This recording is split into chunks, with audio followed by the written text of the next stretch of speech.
ಓಂ ಗುರು ಬ್ರಹ್ಮ ಗುರು ವಿಷ್ಣು ಗುರುದೇವೋ ಮಹೇಶ್ವರ ಗುರು ಸಾಕ್ಷಾತ್ ಪರಬ್ರಹ್ಮ ತಸ್ಮೈ ಶ್ರೀ ಗುರುವೇ ನಮಃ.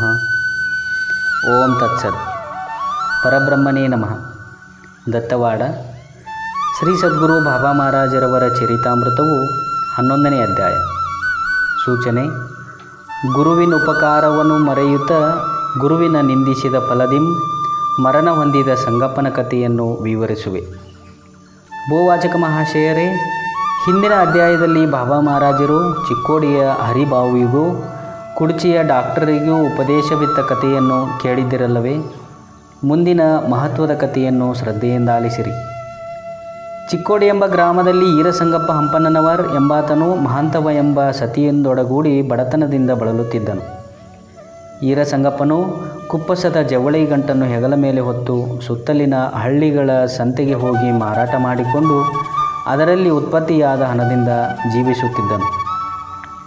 ಈತನು ದತ್ತವಾಡದ ಸಂತೆಗೂ ಬರುತ್ತಿದ್ದನು. ದತ್ತವಾಡಕ್ಕೆ ಬಂದಾಗೆಲ್ಲ ಶ್ರೀ ಬಾಬಾ ಮಹಾರಾಜರ ದರ್ಶನ ಮಾಡಿಕೊಂಡು ನಮಸ್ಕರಿಸಿ ಹೋಗುತ್ತಿದ್ದನು. ಒಂದು ದಿವಸ ಈರಸಂಗಪ್ಪನು ಮಹಾರಾಜರ ಸನ್ನಿಧಿಗೆ ಬಂದು ತನ್ನ ಬಡತನದ ಸುದ್ದಿಯನ್ನು ಹೇಳುತ್ತಾ, ಪ್ರಪಂಚದಲ್ಲಿ ಮಹನೀಯರಾದವರು ಆಶೀರ್ವಾದ ಕೊಡುವಂತೆ ಹಣವನ್ನು ಯಾರೂ ಕೊಡುವುದಿಲ್ಲ. ದಾರಿದ್ರ್ಯವು ಹುಲ್ಲಿಗೆ ಸಮಾನವಾದುದು.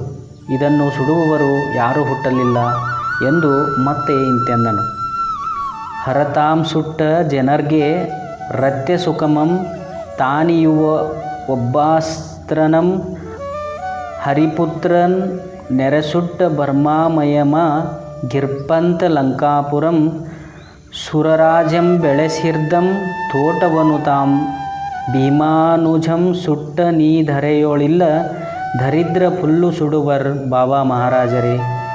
ಈಶ್ವರನು ಸರ್ವರಿಗೆ ರತ್ಯಾನಂದವನ್ನುಂಟು ಮಾಡುವ ಕಾಮನನ್ನು ತನ್ನ ಹಣೆಗಣ್ಣಿನಿಂದ ಸುಟ್ಟನು.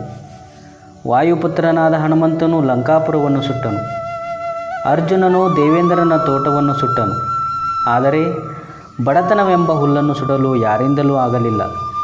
ಮಹಾರಾಜರೇ, ನನ್ನ ಬಂಧು ಬಳಗದವರು ತಕ್ಕ ಮಟ್ಟಿಗೆ ಶ್ರೀಮಂತರು. ಅವರ ಭಾಗ್ಯವು ನನಗೆ ಬರುವಂತಿಲ್ಲ. ನನ್ನ ಬಡತನದ ಸ್ಥಿತಿಯನ್ನು ಯಾರು ನಿವಾರಣೆ ಮಾಡುವರು ಏನೋ ದೇವರೇ ಬಲ್ಲ ಎಂದು ಈರಸಂಗಪ್ಪನು ನುಡಿಯಲು, ಮಹಾರಾಜರು, ಎಲೆ ಈರಸಂಗಪ್ಪನೇ, ಒಬ್ಬರ ಭಾಗ್ಯವು ಒಬ್ಬರಿಗೆ ಬರುವುದಿಲ್ಲ. ಇದು ಪರಮಾತ್ಮನ ನಿಯಮ. ದರಿದ್ರವು ಅಧಾನ ದೋಷ ಪ್ರಭಾವದಿಂದ ಉಂಟಾಗುತ್ತದೆ. ನಿನ್ನ ಬಂಧುಗಳು ಶ್ರೀಮಂತರಾಗಿದ್ದರೂ ಅದು ನಿನಗೆಲ್ಲಿಂದ ಬಂದಿತು? ಧನನಾಥಂ ಸಕನಾದೊಡಂ ಪರಶಿವಂ ಭಿಕ್ಷಾನ್ನವನ್ನುಂಡ ರಕ್ಷಣಕರ್ತಂ ಘನ ನೆಂಟನಾಗಿರುತ್ತಿರಲ್ ಧರ್ಮಾದಿಗಳ್ ಬೇಡಿ ತಂದುನುತಂ ದೇಶವ ಸುತ್ತಿದರ್ ಭುವಿಯೋಳ್ ತನ್ನವರ್ಗೆ ಸ್ಟಿದೊಡಂ ತನಗೆ ಬಪ್ಪುದು ತನ್ನ ಭಾಗ್ಯ ತನಗೈ ಯೋಚಿಸಲ್ ಈರಸಂಗಪ್ಪನೇ. ಕುಬೇರನು ಗೆಳೆಯನಾದರೂ ತಿರಿದುನ್ನುವುದು ಶಿವನಿಗೆ ತಪ್ಪಲಿಲ್ಲ. ಜಗದ್ರಕ್ಷಕನಾದ ಶ್ರೀಕೃಷ್ಣನು ನೆಂಟನಾಗಿದ್ದರೂ ಪಾಂಡವರು ತಿರಿದುಂಡರು. ಅಂದ ಮೇಲೆ ತನ್ನ ಬಂಧುಗಳಿಗೆ ಎಷ್ಟು ಧನಕನವಿದ್ದರೂ ಅದು ತನ್ನದಾಗದು. ಇರಲಿ, ನಿನ್ನ ಬಡತನವೂ ನೀಗುವುದು ಎಂದು ಹೇಳಿ 25 ಸುವರ್ಣ ವರಹಗಳನ್ನು ಕೊಟ್ಟು ಒಂದು ಚಿಕ್ಕದಾದ ಕುದುರೆಯನ್ನು ಸಹ ಕೊಟ್ಟು ಇದರಿಂದ ನಿನ್ನ ವ್ಯವಹಾರ ನಡೆಯಿಸು, ನೀನು ಶ್ರೀಮಂತನಾಗುವೆ ಎಂದು ಹೇಳಿ ಈರಸಂಗಪ್ಪನನ್ನು ಚಿಕ್ಕೋಡಿಗೆ ಕಳುಹಿಸಿದರು. ಈರಸಂಗಪ್ಪನು ಗುರುಕೃಪೆಯಿಂದ ಬರುಬರುತ್ತಾ ಶ್ರೀಮಂತನಾದನು. ಒಂದು ದಿವಸ ಮಹಾರಾಜರು ಚಿಕ್ಕೋಡಿಗೆ ಹೋಗಿದ್ದರು. ಈರಸಂಗಪ್ಪನು ಮಹಾರಾಜರಿಗೆ ಪಾದಪೂಜೆ ಊಟೋಪಚಾರಗಳಿಂದ ತೃಪ್ತಪಡಿಸಿದರು. ಈರಸಂಗಪ್ಪನ ಮಡದಿ ಮಹಾಂತವನು ಮಹಾರಾಜನನ್ನು ಕುರಿತು, ಗುರುಪ್ರಭೋ, ತಮ್ಮ ಕೃಪೆಯಿಂದ ನಮ್ಮ ಬಡತನವೂ ಬಯಲಾಯಿತು, ಬಂಜೆತನವು ಮಾತ್ರ ತನ್ನ ಪಾಲಿಗುಳಿಯಿತು. ರೊಕ್ಕವನ್ನು ಕೊಟ್ಟ ಮಹನೀಯರು ಮಕ್ಕಳನ್ನು ಕೊಡುತ್ತಾರೆಂಬುದು ನನ್ನ ನಂಬುಗೆ. ನನಗೆ ಸಂತಾನವಾಗುವಂತೆ ಅನುಗ್ರಹಿಸಬೇಕು ಎಂದು ಹಠಬಿಡಿದಳು. ಅದಕ್ಕೆ ಗುರುನಾಥನು, ರೊಕ್ಕವು ಕೊಡಬಹುದಾಗಲಿ ಮಕ್ಕಳನಂ ಕೈಯನ್ನೆತ್ತಿ ಕೊಡಲಿಕ್ಕುವುದೇ? ಮಕ್ಕಳ ಬಯಸುವ ನಿನಗಂ ಮುಕ್ಕನ್ನನೇ ಕೊಡುವನೆಂದು ಕೊಟ್ಟ ಪ್ರಸಾದನು. ಬಾಬಾ ಮಹಾರಾಜರು ಮಹಾಂತವಗೆ ಪ್ರಸಾದವನ್ನಿತ್ತು ಆಶೀರ್ವದಿಸಿ ದತ್ತವಾಡಕ್ಕೆ ಬಂದರು. ಗುರುವರನ ಪ್ರಸಾದಾಶೀರ್ವಾದ ಪ್ರಭಾವದಿಂದ ಮಹಾಂತವನು ಗರ್ಭಧರಿಸಿದಳು. 9 ಮಾಸ ತುಂಬಿದೊಡನೆಯೇ ಅವಳಿ ಜವಳಿ ಗಂಡು ಮಕ್ಕಳನ್ನು ಹೆತ್ತಳು.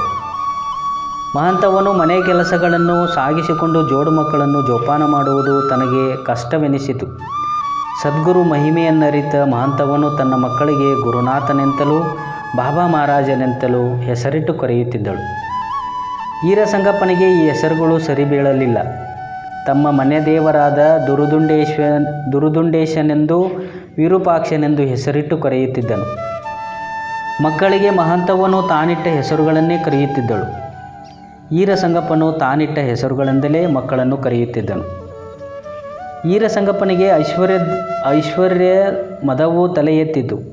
ಹುತ್ತು ದೊಡ್ಡದಾದರೆ ದೊಡ್ಡ ಹಾವುಗಳು ಸೇರಿಕೊಳ್ಳುವಂತೆ ಐಶ್ವರ್ಯವು ದೊಡ್ಡದಾದಂತೆಲ್ಲ ಕೆಟ್ಟ ಗುಣಗಳು ಹೃದಯದಲ್ಲಿ ಸೇರಿಕೊಳ್ಳುತ್ತವೆ ಎಂಬಂತೆ ಈರಸಂಗಪ್ಪನಲ್ಲಿ ಅಹಂಕಾರವು ಕುಡಿಚಾಚಿತು. ಕಾಮ ಕ್ರೋಧಾದಿಗಳೆಂಬು ದೊರೆಯಿತು. ಸದ್ಗುಣಗಳು ಹಿಮ್ಮೆಟ್ಟಿದವು. ದೇವರ ಧ್ಯಾನವು ಮನಸ್ಸಿಗೆ ಹೀನವಾಯಿತು. ನಡುವೆ ಸೀರೆ ಹರಿದರೆ ಉಡಲಾಸಲ್ಲ, ನಡುವೆ ಸಿರಿತನ ಬಂದರೆ ಹಿಡಿಲಾಸಲ್ಲ ಎಂಬ ಗಾದೆಯಂತೆ ಈರಸಂಗಪ್ಪನು ನಡುವೆ ಬಂದ ಸಿರಿತನದಿಂದ ಹಿಂದಿನ ಕಷ್ಟಗಳನ್ನು ಮರೆತನು. ಅಲ್ಲದೆ ಬಾಬಾ ಮಹಾರಾಜರಲ್ಲಿರುವ ವಿಶ್ವಾಸವೂ ತಪ್ಪಿತು. ಒಂದು ದಿವಸ ಹೆಂಡತಿಯು ತನ್ನ ಮಕ್ಕಳಿಗೆ ಗುರುನಾಥ, ಬಾಬಾ ಮಹಾರಾಜ ಎಂದು ಗಟ್ಟಿಯಾಗಿ ಕೂಗಿ ಕರೆದದ್ದನ್ನು ಕೇಳಿ ಈರಸಂಗಪ್ಪನು ಸಿಟ್ಟಿಗೆದ್ದು, ಎಲೆ, ನಾನು ಕರೆಯುವಂತೆ ದುರುದುಂಡೇಶ ವಿರೂಪಾಕ್ಷ ಎಂದು ಕರೆಯಬೇಕು ಎಂದನು. ಅದಕ್ಕೆ ಮಹಂತವನು, ಬಾಬಾ ಮಹಾರಾಜರ ಕೃಪೆಯಿಂದ ಹುಟ್ಟಿದ ಮಕ್ಕಳಿಗೆ ತಾವು ಇಟ್ಟ ಹೆಸರುಗಳು ಚೆನ್ನಾಗಿರುವುದಿಲ್ಲ, ನಾನು ಇಟ್ಟ ಹೆಸರುಗಳು ಚೆನ್ನಾಗಿರುತ್ತವೆ ಎಂದಳು. ಅದಕ್ಕೆ ಈರಸಂಗಪ್ಪನು, ಬಾಬಾನು ಒಬ್ಬ ಮನುಷ್ಯನು, ಮನುಷ್ಯರು ಮಕ್ಕಳನ್ನು ಕೊಡುವುದಂತೆ? ಮಹಾದೇವನಾದ ನಮ್ಮ ಮನೆ ದೇವರೇ ಅಂದರೆ ದುರುದುಂಡೇಶನೇ ನಮಗೆ ಮಕ್ಕಳನ್ನು ಅನುಗ್ರಹಿಸಿದ್ದಾನೆ. ಆ ದತ್ತವಾಡದವನಿಂದೇನಾದೀತು ಎಂದು ನುಡಿಯುವ ಸಮಯದಲ್ಲಿ ಅಕಸ್ಮಾತ್ ದತ್ತವಾಡದಿಂದ ಬಾಬಾ ಮಹಾರಾಜರು ಅಲ್ಲಿಗೆ ಬಂದು ಹೊರಗೆ ನಿಂತು ಈ ಮಾತುಗಳನ್ನು ಕೇಳಿ ಹಾಗೇ ಹಿಂದಿರುಗಿದರು. ಮಹಂತವನು ಮಹಾತ್ಮರು ಹಿಂತಿರುಗಿದ್ದನ್ನು ಕಂಡು ಅವರನ್ನು ಕರೆಯಲು ಹೊರಗೆ ಬಂದಳು. ಮಹಾರಾಜರು ಕಣ್ಣಿಗೆ ಬೀಳಲಿಲ್ಲ.